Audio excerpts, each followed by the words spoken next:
police! Get down on your phone! What are you looking for? You're making a big mistake.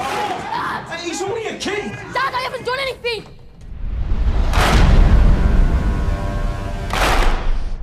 He's a good kid. Jamie, I want you to listen carefully. What's going on? I'm going to start off with asking you. Do you know a girl called Katie Leonard? Yeah? Describe each other as friends, then. Is she dead then? Why would you ask her?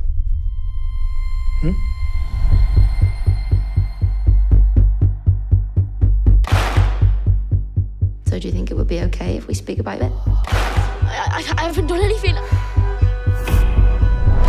You're a good dad, a great dad. He hasn't been found guilty. He's been accused.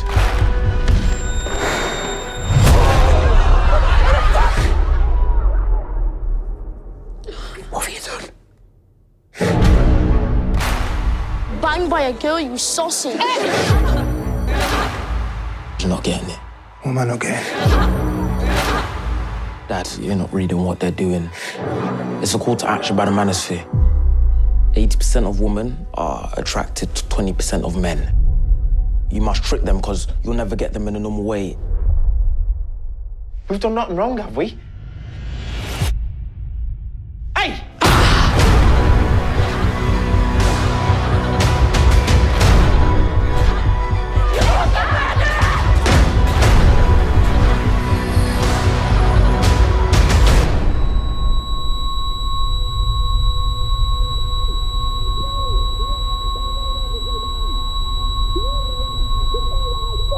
Look at me now! It's crazy what your brain tells you to do when you're a kid.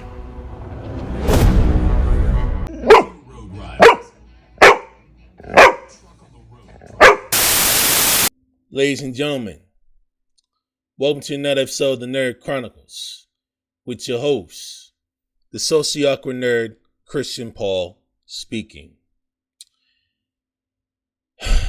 And y'all, I saw much of the series of the Netflix miniseries Adolescence the other day. And man, I was literally taken aback. I was literally humbled, so much so that at times I just do literally have like some bad dreams, mainly having the past couple of days over mainly what went down. And it definitely taught a lot. It basically shows a lot of complex layers when it comes to the mindset of those who are involuntarily celibate. And we could definitely peel the layers of where that came from, stemming from that foundation of bullying within all angles.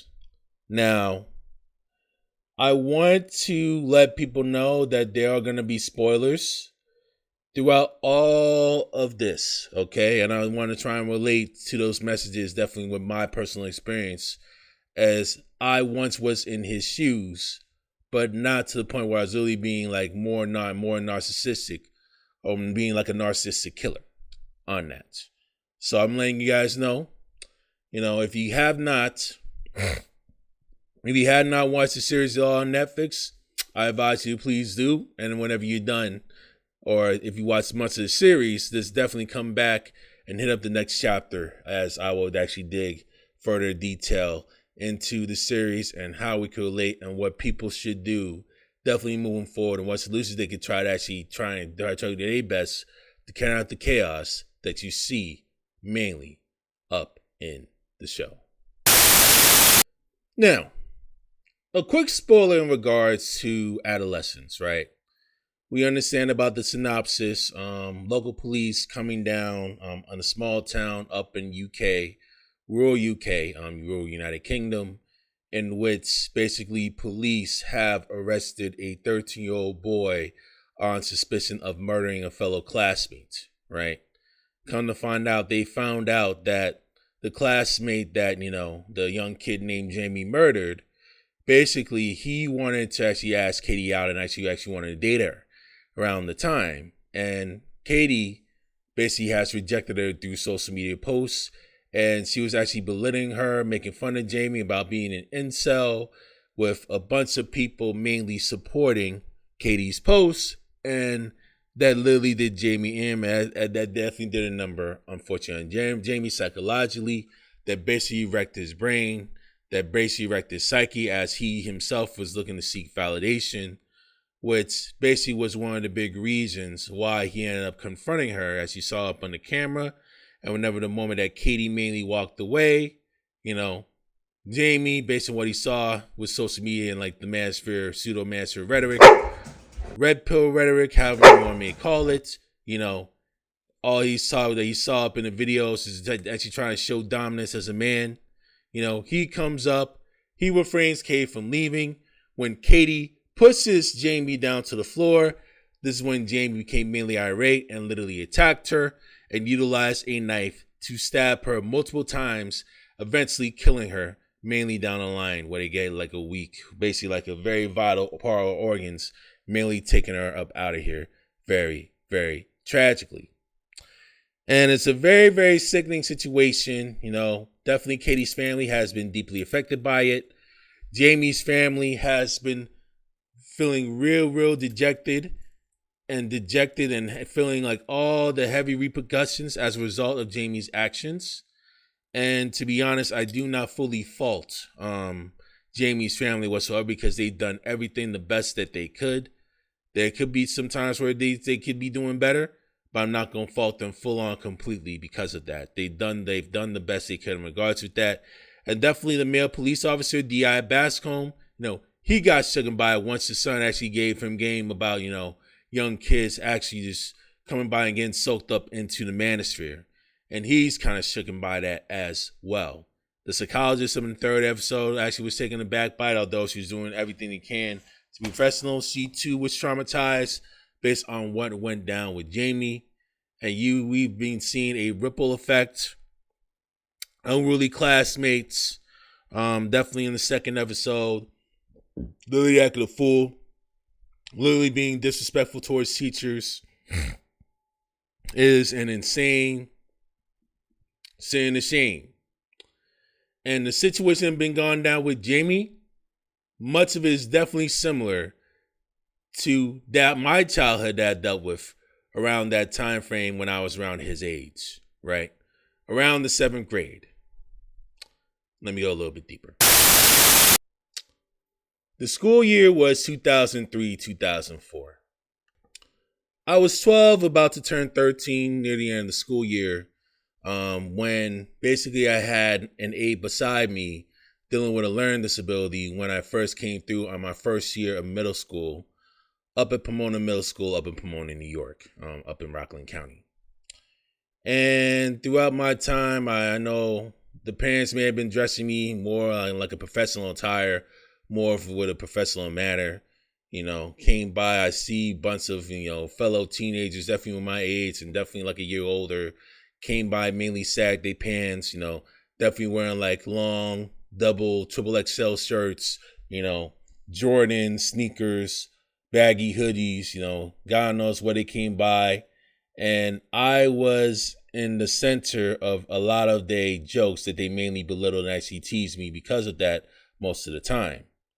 So I'm like, let me actually try and heal the ills. Let me try and fit in so I could just be respected by everybody else. I was basically seeking validation, just like Jamie here. Little did I know at the time, the teasing continued. You know, some dunces and some fuckfaces at the time, up in that Langley little school, continue to act an ass, continue to belittle me, basically trying to actually come by and literally start a fight with me while I wanted nothing to do with them, while I wanted to try and be friendly with them, and they have all these made up assigned seats on where they want to sit based on their clique that they know ever since elementary school. And all these things, they want to literally try and start a mess. When you try to talk back to them, now they want to try and start acting a fool and start trying to come at them and bully you. I know the feeling. You know, I know how painful Jamie was. And it got so bad to the point that my parents, near the end of the school year, had to actually literally pick me up and drop me off and pick me up from school to take me back to the old home on where we used to live. It's that bad, you know. And it's got so bad that they mainly had the principal saying, like, why don't you hold these kids fully accountable? And the principal of the time was definitely nonchalant, which definitely fueled the parents to definitely have us move to a new location further up in the district. Mind you, my sister was in school at another district at the time. Basically, we ended up having to move down to her district. Definitely like a year later, to actually get away from all the bullying, had me get away from all the bullying and all the chaos that mainly went awry. Now, I did have some fun. I did actually meet some very close friends that came by, which is definitely a huge, huge blessing. And that's something that I will never forget. But there's a video that Dad had me watch. There's a movie that my dad had me watch nearly around my 13th birthday, right? I forgot what the name of the title was, but I remember that very, very, very vividly, right? In which it basically started with like a very nerdy kid, just mind his business, just trying to actually find his way, trying to build his stuff mainly through school. Trying to do all the things that he basically knows best. You know, he's trying to actually get the people and does the whole fit-in stuff and everything. And he wants to actually try and get with this young girl around his age. Okay? Come to find out at the time that she was actually getting with the tennis player that's basically like a huge stud up in his middle and high school class. Right? Some time went by. He was mainly driving around in his car, ended up actually getting himself in a big, big near traumatic accident where his car fell down a ditch with him in it, so much so that he ended up rolling over down the mountain and he ended up getting injured. He ended up actually becoming paralyzed from the waist down. All of his gifts, all of his athletic abilities mainly gone in an instant the moment that the accident occurred. And stuff has not been the same since. The girl ended up falling up with the guy with the nerd that came by and ended up being himself.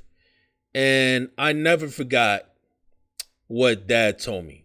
You know, as long as you be you, as long as you know who you are, there's always going to be people that actually help you and help you and support your journey. You know what I mean? And that's something that I will never, ever, ever forget. Still down to this day. You see, around my time, I've endured the same heartache that Jamie had. Now, here's some big differences, though, right? There was no social media around the time when I was Jamie's age, because social media was in its infancy. Facebook wasn't even founded or wasn't even created until 2004. Okay, so it's really, really in the age of infancy. All we have is just World Wide Webs and email, right? We never had social media like that real deep. We never had AI at the time when I was 13. Okay, I'm 33, about to be 34 now. Okay, I just want to definitely tell you that. And like Jamie and like Ryan, Jamie's friend, I got my ass kicked by a girl around that age as well. Okay, teary-eyed and all. Okay, I can relate. Now, the reasons may be different at that time because I know the friend basically whipped Ryan's ass in regards to the fact that she felt that Ryan also played a role in assisting with the murder of Katie. And Katie was the young black girl's best friend at the time. I forgot the young black girl's name. Please forgive me. But in my situation was much, much, much, much different, right? But the source and the foundation is still similar. Now, the difference with Jamie's situation, right? Now that social media is in play, now that AI could possibly be in play, cyberbullying is a very, very, very real thing, which can magnify the problem 10 times worse. Okay?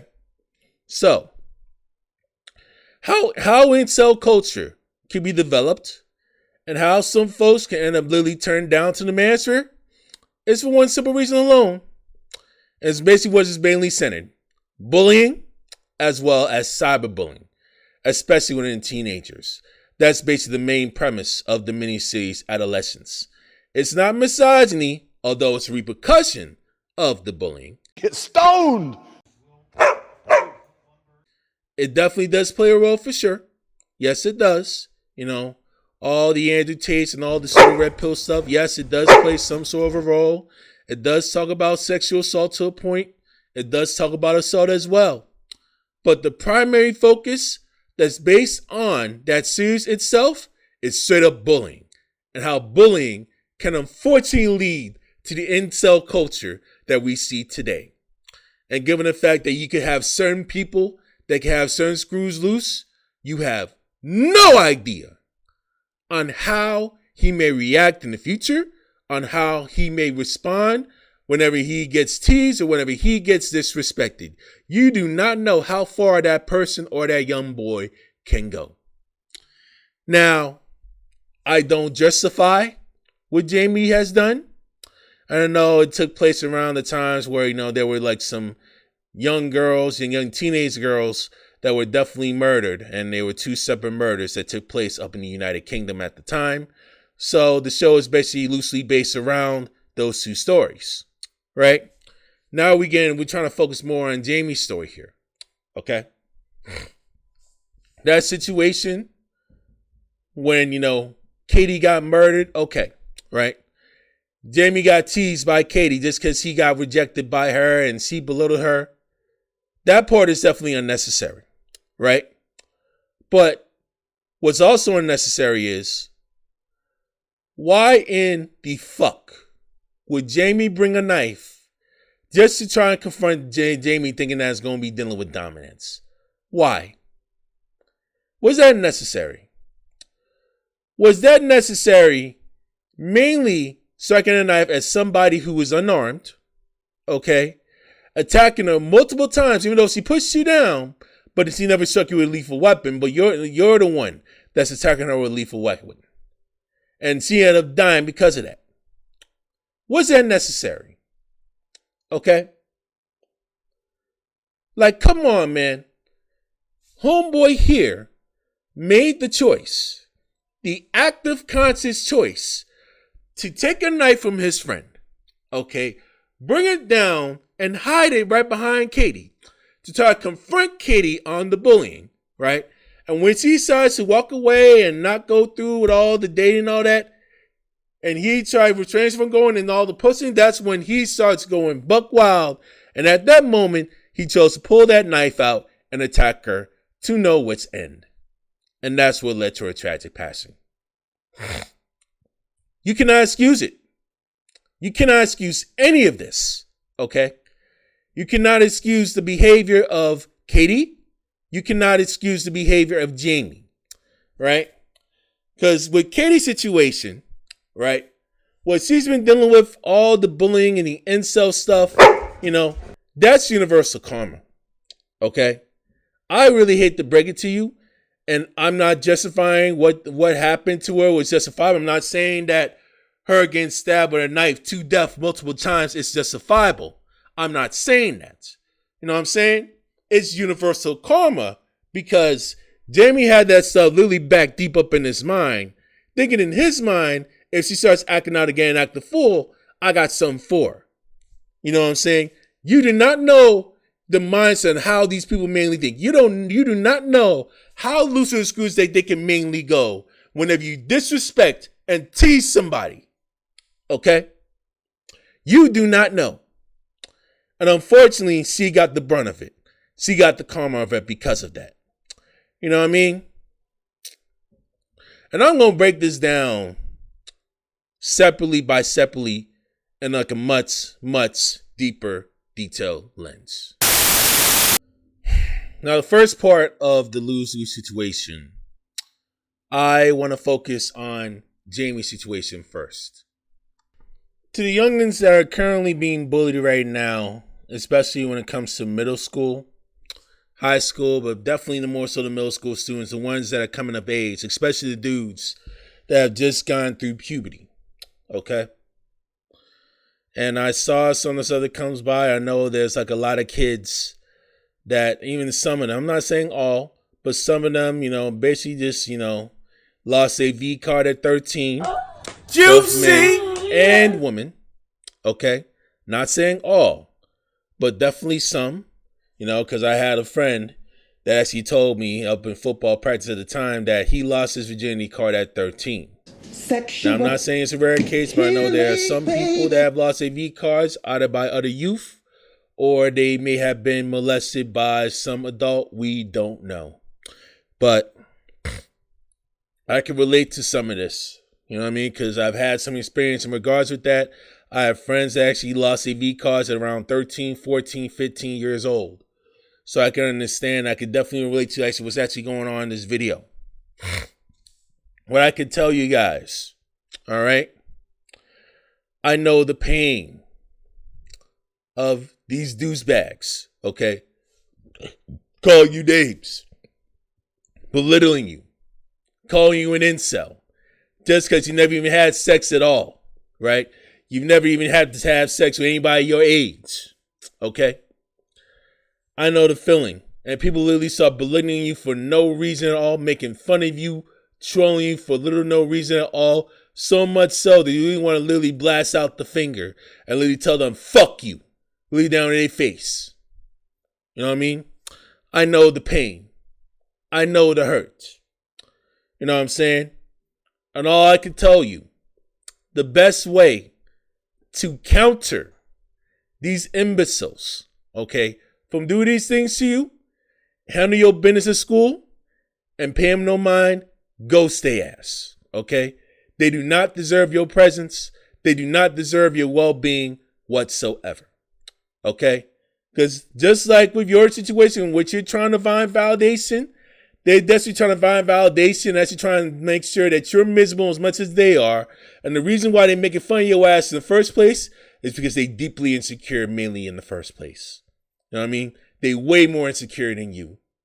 They way more lamer and a bunch of losers than you could ever be. But you know the worst part when you try and get to a level is when you try to retaliate against them. Okay?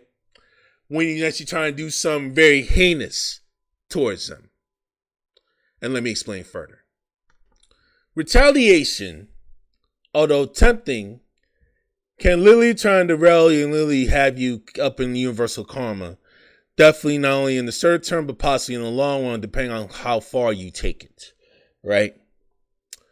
If it came down when it comes to fists, unless they strike you and you come by in self-defense, if you try applying retaliation, that you try and go guerrilla for and actually just go punch him straight out of nowhere, sucker punch the guy out of nowhere, not knowing what's going on, it could literally blow back right in front of your face due to repercussions, dealing with suspensions, dealing with possible criminal charges. You know, this is something that you do not want to have. You do not want to have a criminal record at all, especially when it comes to your future. And you definitely do not want to kill your bully either. You don't want to be pulling out no guns. You don't want to be pulling out no knives. Because all it's going to give you, not only, it's nice and it's a reprieve that you ended the bully's life, right? And you ended somebody that's really causing you hell and it's causing you mayhem. But you know what the worst part about it is? Understand that them bullies have families too. That have nothing to do with the situation. They may not have anything to do with the situation. Or they may raise him to literally be an ass due to the fact that they may have some assholes up in that family as well. However, it does not, and I repeat, does not justify actually killing him because of that. Let their ass go. Let their ass be. You'll thank me later as you grow up, mainly down the line. And your parents will literally thank you later down the line, as long as you stay on the steering narrow. I forgot the words. Shoot. As long as you stay on that little narrow path, straight and narrow, you'll be fine. You know what I'm saying? And you definitely thank myself, and you definitely thank your parents in the long run for how far you've gotten. But you may not understand it now, but I guarantee you're going to understand it later, right? Because if you actually make that move, your chance of life is more than likely all but gone, okay? Reality not going to fully hit you until you're up in a cell for a number of years and you really can't get out. Just like Jamie.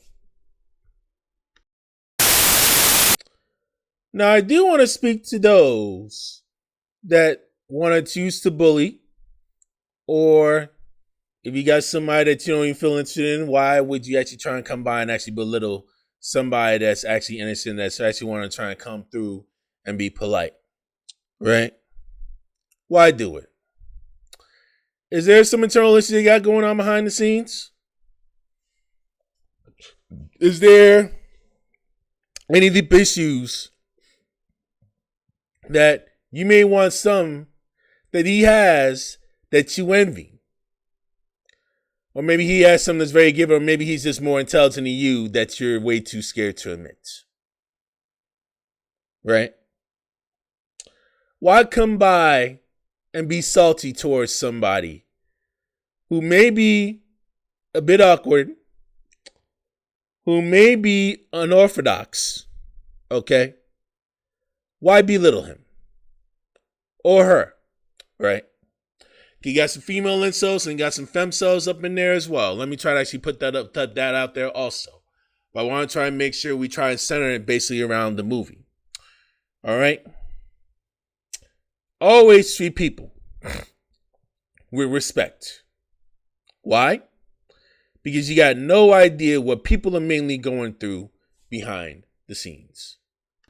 Now, I do want to focus specifically more on Katie's situation. I do want to note that Katie, too, has been definitely,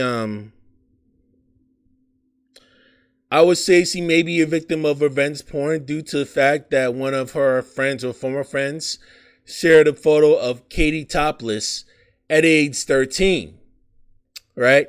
All over social media and all over the phones. I don't know if it was with her knowledge, without her knowledge. We don't know. At the time of the show, she definitely passed throughout the making of the whole series, right? So we're not gonna fully know if she actually consented or not. We don't know, but if she did not consent to it, and if it was spread out all the way, literally behind the back, unbeknownst to knowledge, and that's a big if. Okay. That type of stuff, whether he consented to it or not, him literally bullying Jamie that had nothing to do with everything that's being shared, and she did not even take the fall of her being topless at all. It's unnecessary. It is uncalled for. Because all you're doing is creating chaos, meaning down the line, you're escalating the situation way more further than what it needs to be. Why would you belittle somebody and call him an incel just because you turn out an invite? He's nervous, he's shy. I don't know about your situation, if you're in Kay's situation or whatever situation you're in middle school. Why would you do that? Why would you go into somebody's personal business and call someone an incel at 13? Okay, 13. And with many of these kids haven't had sexual relationships yet. Why? Why? And it comes back to what I stated earlier. You do not know, especially around that age, you don't know how these young dudes will react. You don't know how these young boys react. You don't know if they have a few screws loose. You don't know how mature they are. You don't know if they may try to use that as leverage to use that as retaliatory stuff against you. You do not know if they'll be able to hold grudges definitely towards you when doing these things.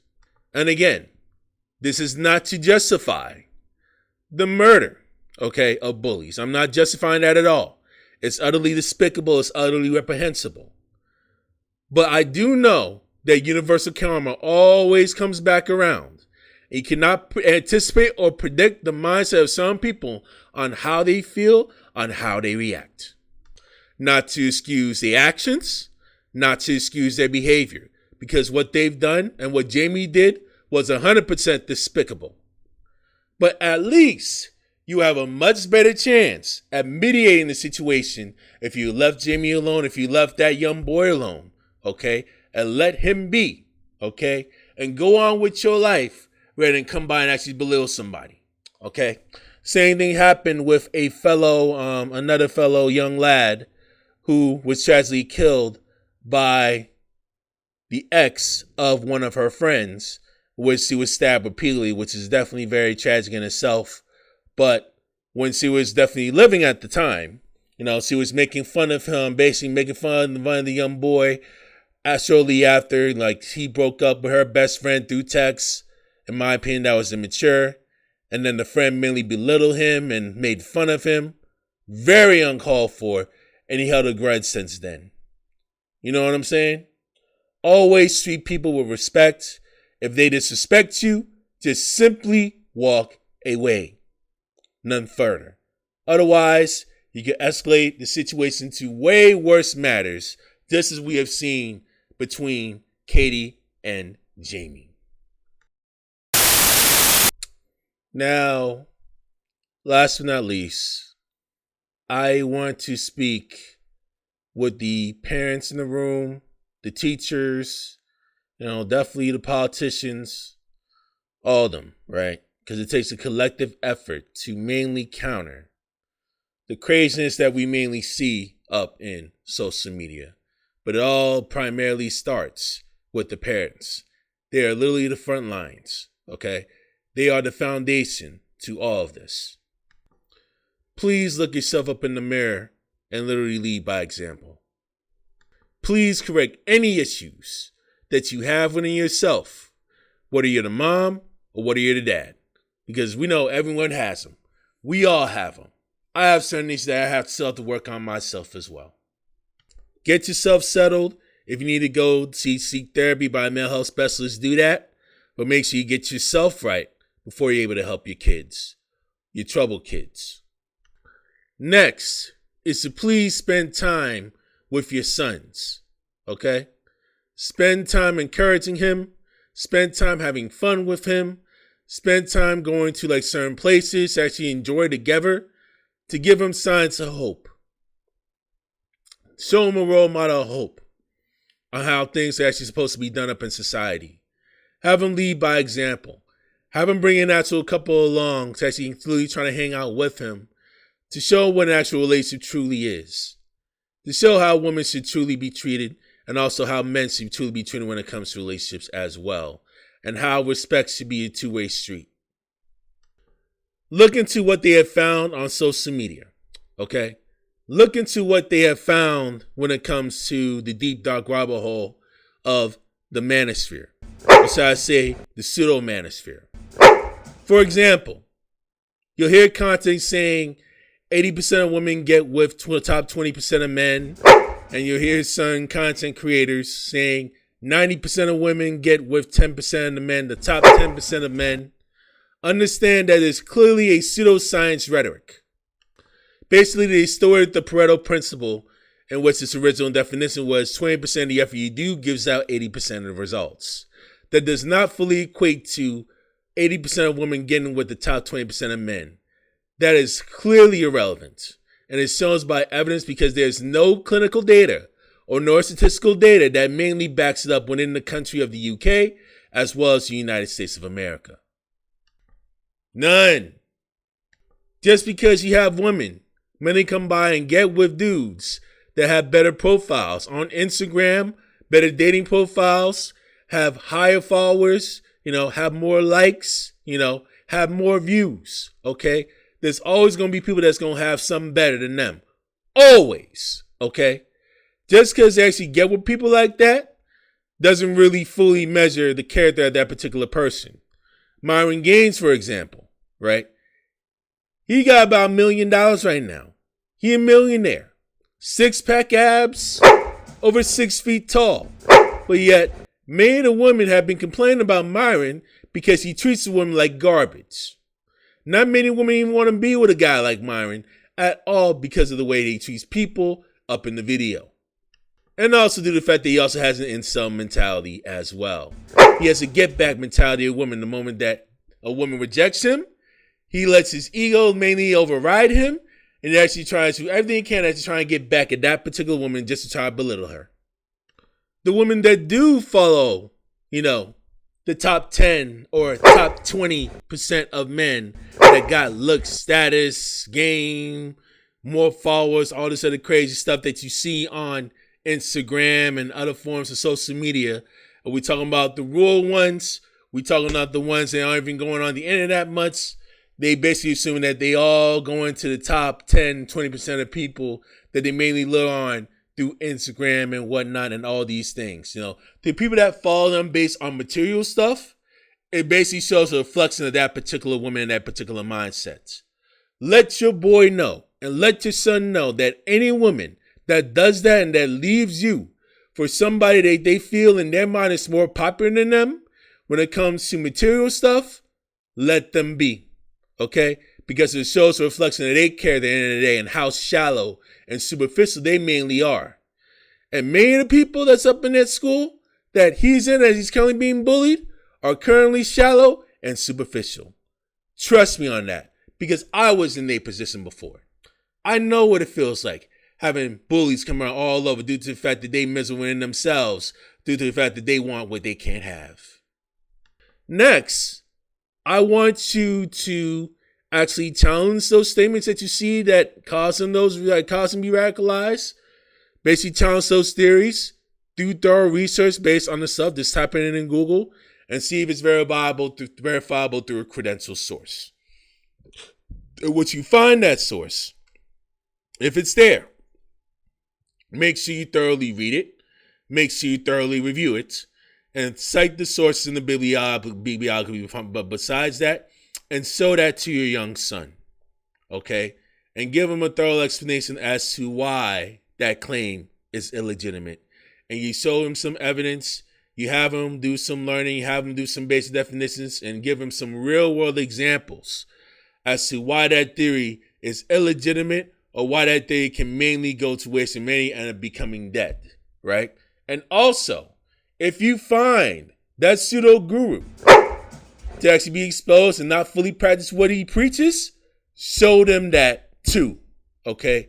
Give them the wake-up call that they need as to why these people are illegitimate role models if they don't fully follow what they preach. That's really the biggest thing biggest thing in them all. If that don't work, worst case scenario, take the computer away, take the social media away, make sure you keep a tight lid on the phone.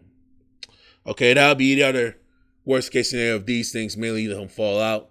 But I know there's others that you definitely have in mind.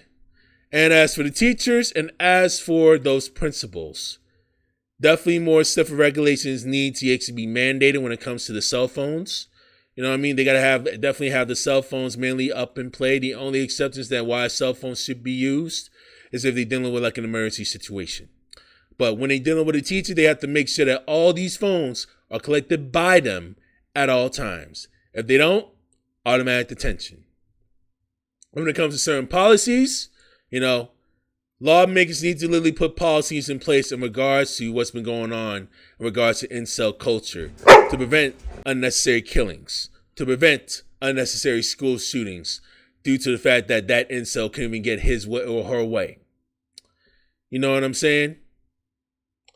And I tell you, as I've stated before, this is what we can counter the lose-lose situation when it comes to bullying and when it comes to bullying retaliation.